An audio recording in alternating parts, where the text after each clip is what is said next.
I would just like to say that I am terrified that even you, someone who's obviously educated, has given up hope completely. Like when you call upon us, you say white folk, you say black people, Jewish people. Why can't we come together? We obviously can come together. We just have to. We just have to find a way to do it.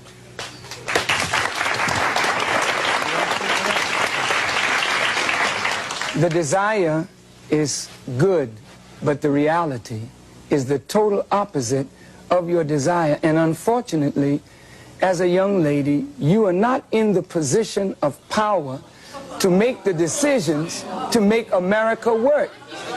May I, you know, as an audience of intelligent people, I would like to just take a moment to say to you that I really don't think you fully understand what has happened to these people that you look at as second class or inferior citizens in this nation.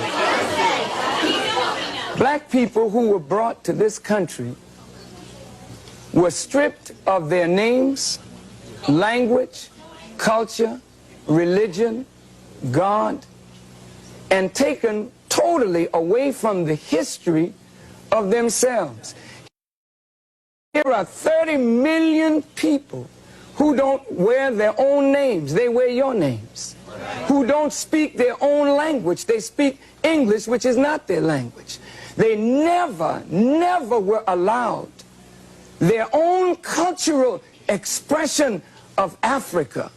Don't you realize that when you turn a people upside down and inside out, then sell them not for a day, not for a year, but for 300 years, and deny us the human right to know, to read a book, to learn, to understand, and then after 300 years of that, you allow us into the church, but by that time you've painted Jesus white, God white, the angels white, and then all these black people have been subjected to a form of white supremacy, which produces in the reverse a black inferiority. And this is fulfilling what Jesus said, as a man thinketh, so is he. And as long as our people think the way they think, we will never be able to do what we as a people should do to correct our condition. Over here, please. Excuse me, I was brought up in, quote, Bedford-Stuyvesant in my town. But I would like to say what scares us is I think we hear violence. The young lady said she's afraid of violence. And isn't it sad that we who have been the victims of so much violence, now whites fear violence from us? We do not have a history of killing white people. White people have a history of killing us. See? And what you fear, may I say this, sir?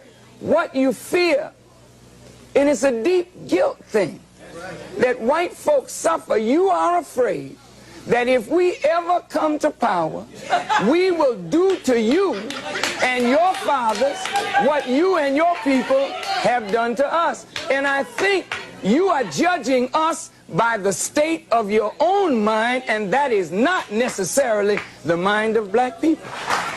Okay, I've been listening in this corner right here, and I've heard a whole lot of negative things from the white people here. When you were trying to explain yourself, the white people don't want to hear you explain yourself. They drown you out. They start already trying to drown you out and talk over you. There's a certain amount of white arrogance here, and they don't want to listen to what black people are saying. They don't understand because they don't want to understand. I've heard a woman here say, go back to Africa. Somebody said, we have a black holiday. What does that mean? So what does that mean? He did not say that. He said, if we have a choice, what some of us can go and some of us can stay. Remember, but there's no understanding in here. People are just trying to talk. To those arrogant persons, you know, when you tell us, go back, please remember where you came from. And when you want to relegate somebody to a specific place, just remember what your origin is in this world. Please, I'm not trying to be disrespectful, but I want you to understand that you, wherever you are on the earth, you are not a native anywhere. You came there and took it from the native people who are there. So please don't talk about going back, because if others talk to you about that, where would you go? I agree with you. Someone said we don't agree with you. I agree with you that we live in a racist society. But just as I'm racist, some of you are being racist in the fact that you're calling me a white folk. I realize that things that I have, things that I have, I realize most of them I may have gotten because I'm white, and I am privileged because I'm white. But I do feel guilty. There are feelings of guilt from being white, and I realize that. But you're building walls. We build walls this high. We're separated right now. The white people are on this side, and the black people are on that side. No, I mean, I feel that you are prejudiced towards white people. Yeah, it becomes apparent more and more as we listen to each other and try to talk to each other that we don't perceive reality the same. And as we're talking about either reconciling differences or separating, it becomes clear that if two people are looking at the same thing and perceiving it so differently, then the two people are operating under a different stimulus. And so when the young lady says, I am prejudiced, to be prejudiced means to judge before the fact. After 400 years of living and experiencing, we're not prejudiced. We are looking at the reality of what we have suffered and continue to suffer. Are you there? Yeah. Don't we need to begin with education, begin with rewriting the textbooks in America to tell the truth about blacks and whites in America in context? Yes, yes. Please, please, for 1 second. Yes. That's what I wanted to, Minister Farachan, the education system. Our children right now are being miseducated.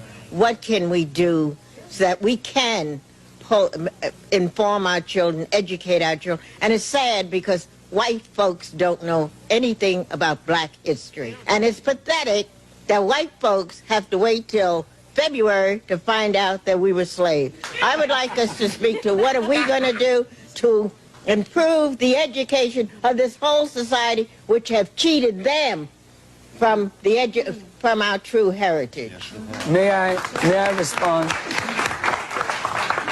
I said in the first segment it was a crime of omission as well as a crime of commission. And that crime has affected both white and black. White folk have been made to believe that the history of civilization begins in Egypt and that Egypt was a white civilization. And that many whites have been made to believe that black folk were just in the jungles of Africa running around with no clothes on and never contributed anything to the advancement of civilization, while at the same time there are masons and shriners. Some of your parents are shriners and masons, and they put on the fez of the Muslim people, and what they're studying is the true history of the black people of this earth. I think if the proper education were given to black and white, we could come away with a healthy respect one for the other. I want to clear this, that I don't think black people disrespect the tremendous accomplishments that white folk have made.